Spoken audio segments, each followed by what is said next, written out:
지난 주일에 여러분도 아시다시피 우리 교회가 추수감사 주일로 주님 앞에 예배를 드렸습니다. 지난 주일에 우리 성도들 중에 총 4분이 이사를 하였습니다. 그 4분이 다 오늘 이 새벽에 다 들어와 계시지만 한결같이 하나님 인도함 가운데서 꿈꾸던 또 원하던 하나님이 기뻐하시는 집으로 이사하게 된 것이 추수감사절날 참 기쁜 소식이었고, 또 하나는 우리가 아시는 분은 아시겠지만 직장을 그 토요일까지 다니다가 그만두고 새롭게 구하는 가운데, 하나님의 인도한 가운데 또 새롭게 직장을 구하는 축복도 있었습니다. 저는 이분들 뿐만 아니라 여러분들 각자에게도 여러분이 말하지는 아니하였지만 하나님께서 여러 가지 취업이나 또 기타 여러 문제 가운데 성도들 한 가정 한 가정 한 사람 한 사람에게 은혜를 주셨을 것이라 확신합니다. 성경은, 기독교는 사랑의 종교라 이야기하고, 성경은 기독교는 사랑을 강조합니다. 이 사랑은 단순하게 명사로서 사랑이다 이렇게 하면 뜬금없어 보이죠. 이 사랑에 대한 이야기를 확장하기 시작하는 것이, 또 이 확장된 이야기가 성경이 되는 것입니다. 이것을 좀 정리를 하면, 한 문장으로 만든다면 하나님이 우리를 사랑한 이야기가 되죠. 그리고 하나님은 우리를 사랑하셨을 뿐만 아니라 한편으로 내가 너희를 사랑한 것 같이 너희도 서로 사랑하라. 하나님은 우리를 사랑하셨습니다. 수평적인 사랑, 수직적인 사랑입니다. 그리고 내가 너희를 사랑한 것까지 수평적으로 사랑할 것을 명령하셨습니다. 이 사랑의 얘기, 이래도 우리는 아직 부족해요. 이게 도대체 무슨 이야기인가? 하나님이 우리를 어떻게 사랑했다는 건가? 왜 사랑하게 되었다는 건가? 거기에 대한 이야기가 창세기에 또 나오잖아요. 창세기에는 인류의 기원이 나오고, 그 인류에 죄가 어떻게 들어왔으며, 그로 인해서 인간이 얼마나 비참한 영적인 사망 가운데 처하게 되었고, 그들을 구원하기 위해서 하나님께서는 구원의 계획을 삼위 하나님, 성부, 성자, 성령 하나님이 계획을 세우시고, 여인의 후손이 뱀의 머리를 밟는다는 이러한 여인의 후손으로 오실 메시아에 대한 이야기, 그 이야기가 창세기이고, 거기에 그렇게 메시아를 이 땅에 보내기 위해서 택한 인물이 아브라함의 자손, 다윗의 자손, 예수 그리스도의 세계라 한 것처럼 아브라함과 이삭과 야곱의 후손으로 이 땅에 오실 분을 예고하고 있는 것이 창세기이고, 그리고 그의 백성이 큰 민족을 이루게 되고요. 민족을 이루어서 시내산에서 하나님의 계명을, 하나님의 말씀을 받게 되고, 그들은 제사장 나라, 택하신 족속이요, 이런 왕같은 제사장의 나라로 부르셔서 온 민족과 열방을 하나님의 나라로, 하나님의 백성으로 만드는 일에 제사장의 역할을 감당케 하는 나라로 삼으신 이야기, 출애굽의 이야기죠. 이러한 모든 이야기들의 핵심은 하나님의 사랑의 이야기예요. 이 백성을, 우리를 얼마나 사랑해서 구원하시기 위해서 삼위 하나님이 구원의 계획을 세우시고, 그 구원하시기 위해서 작정하시고, 성부 하나님이 구원의 계획을 이끄시고, 성자 예수님께서는 그 구원의 계획을 몸소 실행하시고, 성령 하나님께서는 이루신 구원을 각자에게 적용하시는 일을 하시는 것이 이 삼위 하나님의 구원에 대한 역할이죠.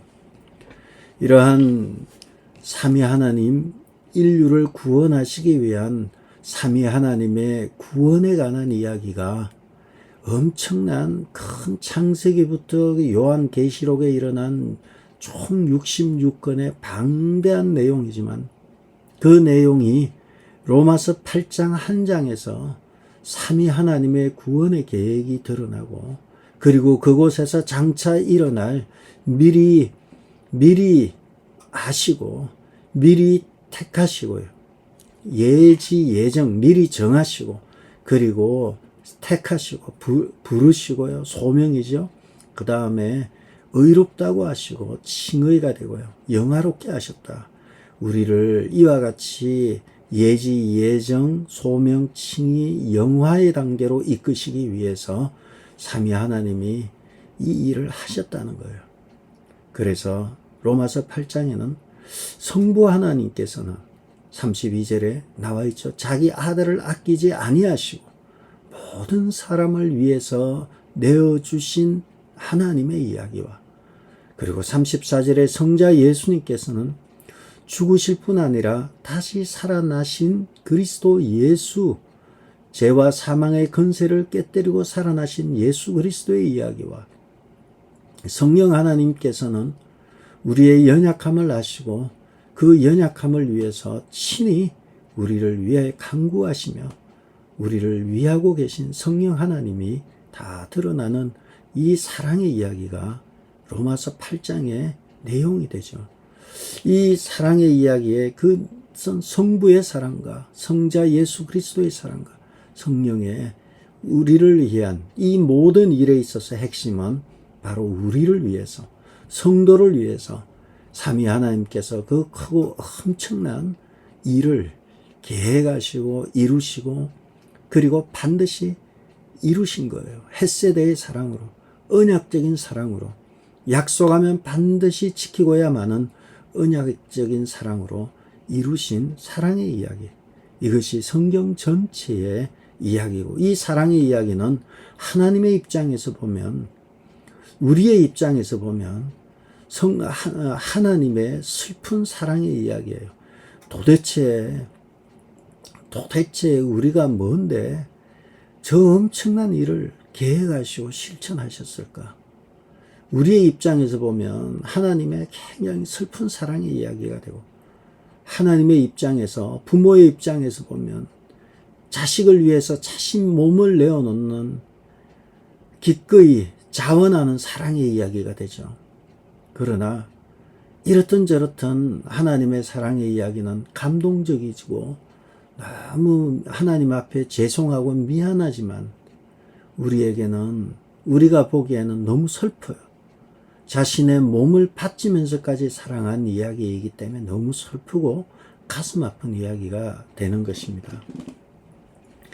그럼에도 불구하고 이렇게 사랑하신 것에 대해서 바울은 복받쳐 터져 나오는 감정과 격정적인 감동의 이야기가 31절에서 39절에 나오고 그 격정적인 이 주체할 수 없는 감정이 31절에서 35절까지 6가지의 질문의 형태로 나와요. 이 질문을 수사의문문이라 이미 말씀을 드렸고 수사의문문은 답을 알면서 묻는 질문을 수사의문문이죠. 이러한 수사의문문의 형식을 빌어서 6가지의 질문을 하죠. 그 질문의 핵심은 한 단어인 것 같아요. 이건 제가 읽으면서 그냥 제가 느끼는 거예요. 그 질문의 핵심은 한 단어예요. 32절에 그 5가지 질문에서 32절에 보시면 자기 아들을 아끼지 아니하시고 우리 모든 사람을 위하여 내어주신 하나님의 이야기. 이게 뭔가요? 아들을 아끼지 아니하시고 내어주신 것은 사랑이에요. 그래서 32절에서는 하나님의 사랑의 이야기예요. 아들을 아끼지 아니하시고 내어주신 하나님의 사랑의 이야기. 32절에서는 그런 면에서 성부 하나님의 사랑의 이야기라면 34절에 죽으실 뿐 아니라 다시 살아나신 이는 그리스도 예수다. 죽으시고 다시 살아나신 그리스도 예수의 이야기, 성자 예수님의 사랑의 이야기예요. 성부 하나님의 사랑의 이야기와 성자 예수님의 사랑의 이야기가 32절, 34절에 나오는 거죠. 결국은 이 질문에서도 이 수사 의문문을 통해서도 나타내는 것은 성부 하나님의 절절한 사랑의 이야기, 성자 예수님의 몸을 바치면서까지 한 사랑의 이야기. 그래서 35절에 가면 이렇게 표현합니다. 누가 우리를 그리스도의 사랑에서 끊으려. 사랑의 이야기가 또 나오죠. 누가 우리를 그리스도의 사랑에서 끊겠는가? 환난이나 공고나 박해나 기근이나 적신이나 위험이나 칼이라. 그 어떤 것도 이 사랑에서 끊을 수 없다는 거예요. 이러한 사랑은 결국은 어떤 능력이 있는가? 사랑의 능력은 이 그리스도의 사랑, 성부 하나님의 사랑과 성자 예수 그리스도의 사랑은 결국 우리로 하여금 37절에 보시면 이 모든 일에 우리를 사랑하시는 이로 말미암아, 또 사랑이 나오죠. 우리를 사랑하시는 이로 말미암아 우리가 넉넉히 능히 이긴다는 거예요. 우리가 당하는 이러한 어려움들, 환난이나 공고나 기근이나 적신이나 위험이나 칼이라, 이러한 어려움들 속에서 우리가 넉넉히 이긴다는 것입니다.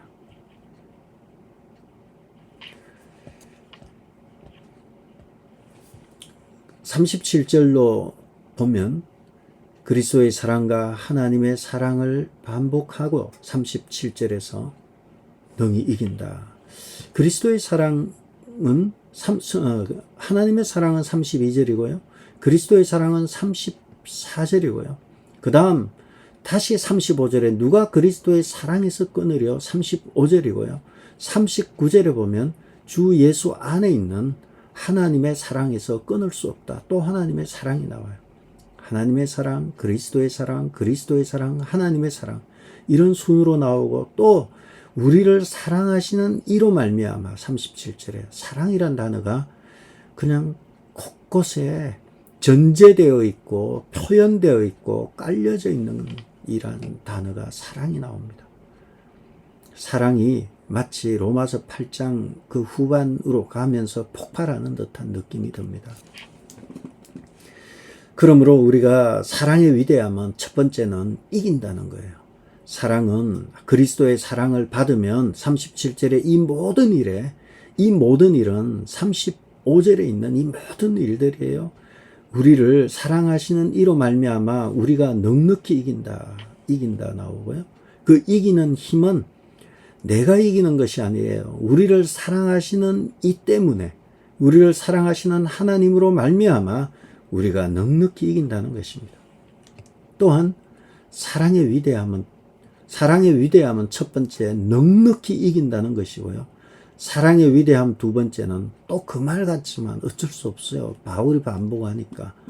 사랑의 위대함 두 번째는 모든 것을 그리스도의 사랑에서, 사랑의 위대함은 그리스도의 사랑에서, 하나님의 사랑에서 끊을 수 없기 때문에 그 어떤 환경도 초월한다는 거예요. 그 말이 그 말 같아요. 능히 이기나 모든 것을 초월하나. 35절에 보면 누가 우리를 그리스도의 사랑에서 끊으려. 환난이나 공고나 7가지가 나옵니다. 그 7가지가 무엇을 의미하는가 하면 인생에서 살아가면서 우리가 겪는 모든 환난의 종류를 어려움의 종류를 다 어려움의 종류를 다 언급한 거예요. 환난은 무엇입니까? 환난은 원문에 보면 눌림, 압박 이런 뜻이에요.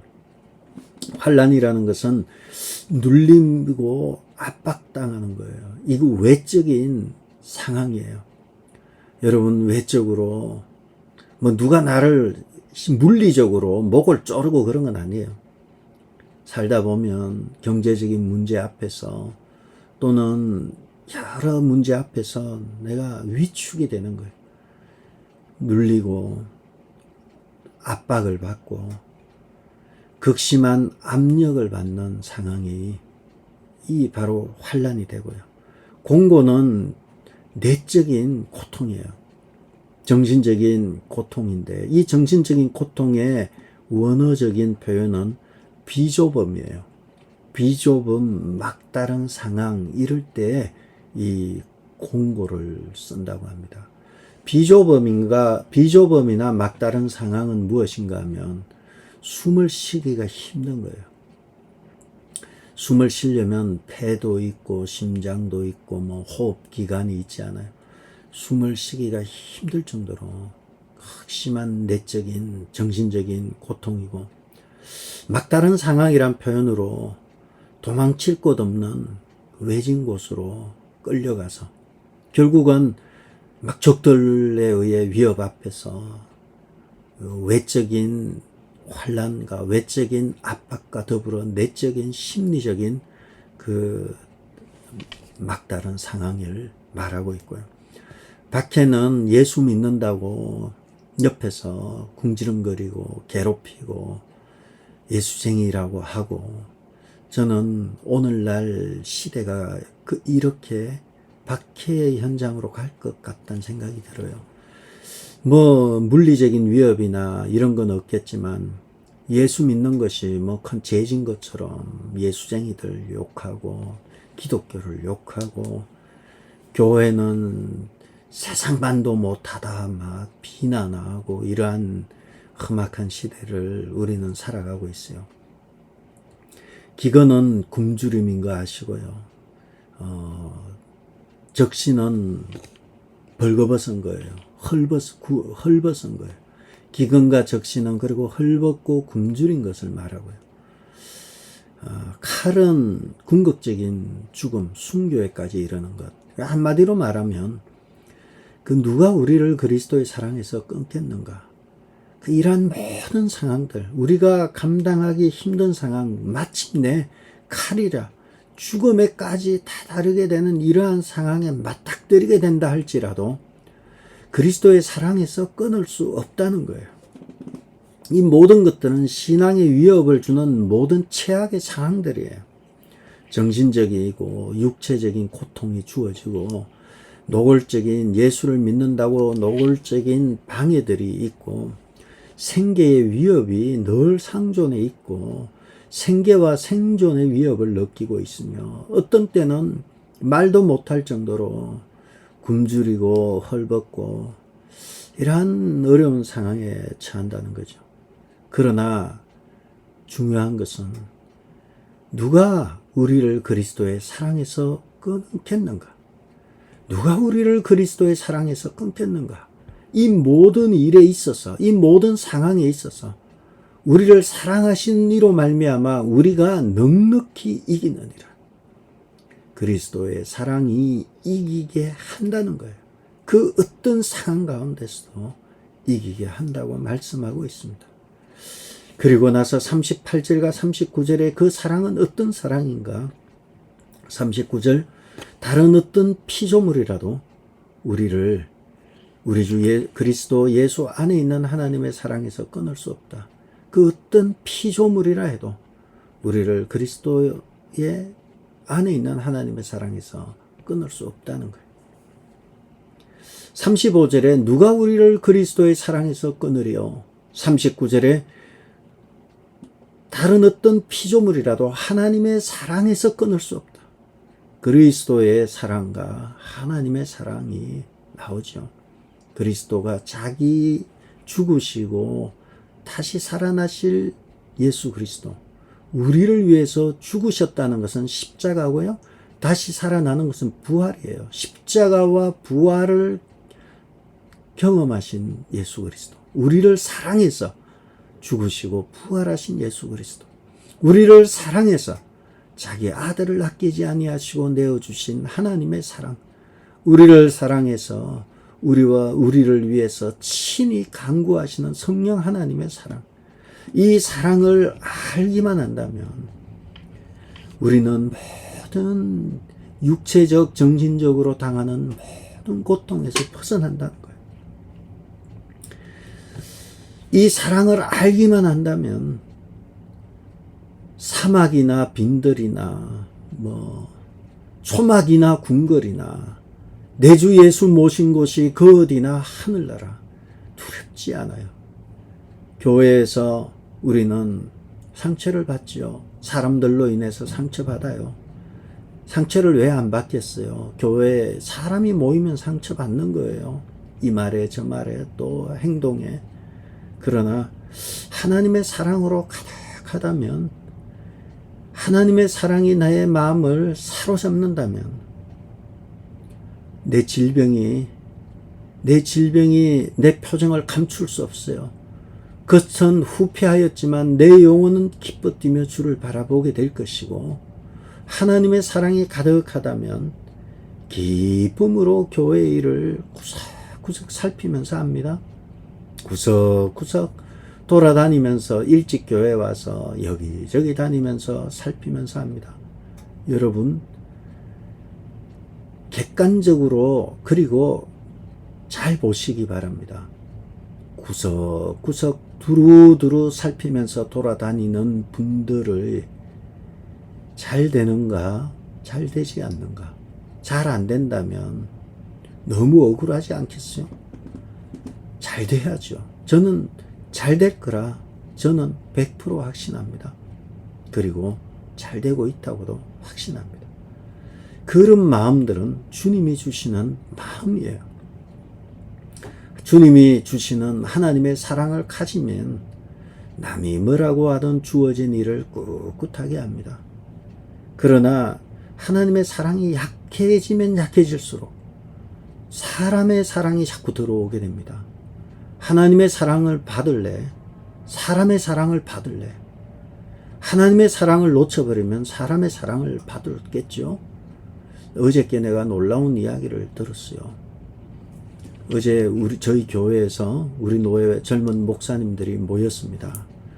젊은 50대, 40대, 50대 목사님들이 저희 교회에서 모였는데, 거기에서 교회에 규모가 있고 큰 교회는 CCTV가 다 있다고 합니다.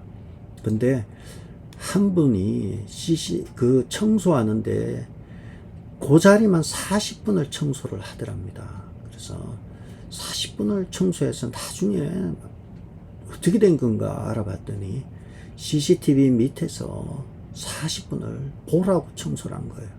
나 청소하고 있습니다. 그러면서 40분을 청소하는 거죠. 어쨌든 제가 드리고자 하는 말씀은 그거예요. 우리가 하나님만 바라보고 간다면 반드시 이기고요. 하나님이 외면할 수가 없어요. 하나님만 바라보는데 어떻게 하나님이 외면하겠어요? 하나님의 사랑으로 가득하면요, 상처받지 않아요. 하나님의 사랑으로 가득하지 않으면 상처가 조금씩 들어와요. 우리의 심령에 하나님의 사랑으로 가득가득 채우시기 바랍니다. 하나님의 사랑을 갈구하시기 바랍니다. 그런데 하나님의 사랑을 받기만 하면 세상을 그 어떤 사람들로부터 어떠한 어려움과 그러한 걸 겪는다 해도 극복할 수 있습니다. 그래서 우리는 반드시 사랑을 받아야만 돼요. 세상을 살려가기 위해서 사랑을 받아야 되고요. 세상에서 이기기 위해서 사랑을 받아야 되고요. 내가 내 마음이 아프지 않기 위해서 사랑을 받아야 되고요. 내가 이 환경을 극복하기 위해서 사랑을 받아야 돼요. 사랑을 받으면 상처받지 않고, 사랑을 받으면 승리의 기쁨이 내 온 정신과 육체를 감싸 안고 이길 수가 있습니다. 사랑을 또한 남에게 상처를 주어서도 안 돼요. 말이나 행동이나 가볍게 얘기하면 안 돼요. 상처를 준다는 것은 하나님의 사랑이 약하다는 것을 반증하는 것입니다. 왜냐하면 남에게 쉽게 말하고 지적질하고 막 이렇게 하는 것은 그게 내 모습이에요. 내가 하나님 앞에 내 자신도 얼마나 연약한 존재인가 깨닫고 하나님의 사랑을 받은 사람은 하나님이 나까지도 사랑했다면 하나님께서 저 사람도 사랑하겠구나. 허물을 덮어주고 용납하게 되는 것입니다. 그래서 우리는 상처 주지 않고 상처받지 않으려면 하나님의 사랑으로 우리를 채워야 돼요. 하나님의 사랑이 차면 찰수록 더 큰 사랑으로 포용하고 용납하게 되는 것입니다. 저는 우리 교회는 또 저의 꿈은 목회를 하는데 일평생 하나님의 사랑도 못 받고 성도의 사랑도 못 받고 그리고 교회는 짜그라들고 있고 이것도 아니고 저것도 아니고 제일 비참하다 생각을 합니다. 무엇보다도 하나님의 사랑을 받는 목사, 하나님의 사랑을 받는 교회, 그런 교회가 된다면 교회가 평생 작은 교회면 어떡해요? 평생 내 몸에 질병을 안고 평생 내가 어렵게 산다 할지라도 이 어려움과 질병을 극복할 수 있는 하나님의 사랑이 내 안에 풍성하다면, 가득하다면 평생 작은 교회 해도 뭐 중요하지 않다고 생각하고요. 평생 바울처럼 눈에 안지를 안고 산다고 해도 바울은 기쁨으로 그 일을 갔던 것처럼 저는 여러분이 하나님의 사랑으로 가득하여서 우리에게 주어진 이 모든 상황을 돌파할 수 있는 힘이 여러분에게 있기를 축복합니다. 이 사랑만 받으면 여러분 다 받은 거예요. 이 사랑 없으면 다 잃은 거예요. 하나님의 사랑 없이 신앙생활 하는 거 불쌍한 거고요. 하나님의 사랑 없이 열심히 봉사하고 헛된 거예요. 하나님 앞에 주의 사랑으로 우리를 충만히 채우게 된다면 여러분 다 가진 거예요. 어차피 여러분 계산해 보시기 바랍니다. 1 더하기 1은 2입니다. 이거는 수학적인 진리예요. 그리스도인이 하나님의 사랑을 알지 못한 채 어떻게 신앙생활을 하겠어요? 그것은 모순이에요. 다 잃어버린다고 해도 하나님의 사랑만 가진 사람 다 가진 거예요. 저는 우리 베이직 교회와 모든 성도들이 다 가진 성도 되기를 바랍니다. 하나님의 사랑이 담임 목사와 교역자들과 성도들과 모두에게 교회에 충만해서 우리가 입으로나 행동으로나 사람을 세우고 격려하는 말을 해야 하고 그러한 격려하는 행동을 해야 합니다. 사소한 것이라도 우리는 조심하면서요. 서로 배려하고 사랑해야 하는 교회, 그런 교회, 하나님의 사랑이 행동으로 드러나고 성도들의 삶에서 드러나는 교회, 그런 교회 우리 반드시 주님 오시는 그날까지 두렵고 떨림으로 구원을 이루듯이 만들어가야 하는 것입니다. 오늘 하루 그러한 하나님의 사랑이 가득한 여러분의 삶과 그리고 우리 교회가 되기를 주의 이름으로 축복합니다. 기도하겠습니다. 성경의 주제가 하나님의 사랑임을 보았습니다. 하나님의 그 사랑이 우리에게 와서 우리의 영혼을 풍성케 하여서 누가 그리스도의 사랑에서 끊으려 누가 주 예수 그리스도 안에 있는 하나님의 사랑에서 다른 어떤 피조물이라도 끊을 수 없다는 이 큰 사랑을 우리가 가지고 승리하며 살아가는 복된 하루 되게 도와주옵소서. 예수님의 이름으로 기도합니다. 아멘. 하늘에 계신 우리 아버지여, 이름이 거룩히 여김을 받으시오며 나라 임하옵시며 뜻이 하늘에서 이룬 것 같이 땅에서도 이루어지리라. 오늘 우리에게 일용할 양식을 주옵시고 우리가 우리에게 죄 지은 자를 사하여 준 것 같이 우리 죄를 사하여 주옵시고 우리를 시험에 들게 하지 마옵시고 다만 악에서 구하옵소서. 나라와 근세와 영광이 아버지께 영원히 있사옵나이다.